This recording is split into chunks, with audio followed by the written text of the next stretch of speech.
একখানো ধরা খেয়েছি কইলে তো নাকি কইয়ে লাগে আর আইনা না কইয়া দিয়া যাই কি সকালবেলা কেন মার হাবা কয় না রে একতে চা স্টল গিয়ে বইয়া চা খাইতেছে তার মনটা বড় খারাপ তারে জিগেছি কি তারে মন খারাপ করে কাও ভাই সাহেবে থাবড়া দিয়া লইছে ক তোর বড় ভাই সাহেবে ক হ তোরা তো ভাইয়ে দুইজন ক হ কত তোর ভাইয়ে থাবড়া দেয় এবার রাহুল ফতার নাই তুই দিয়ে হন মার্শাল্লাহ বড় হইস যে ফুট হইছে বউ হইছে বিয়া করছ সকলের সামনেও তো দিছে সকলের সামনে তোরে থাবড়া দিছে আর তুই ওহনে এখনো বইয়া রইস থানার যাস না থানাতে না যাবি কাউ কেমনে থানার যাইতাম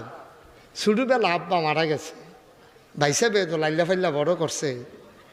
আমার যে বেড়া ভাই সাহেব এটা কেউ বুঝছে না মানুষ মনে করতো এই ডে আমার আব্বা আমার বড় ভাইও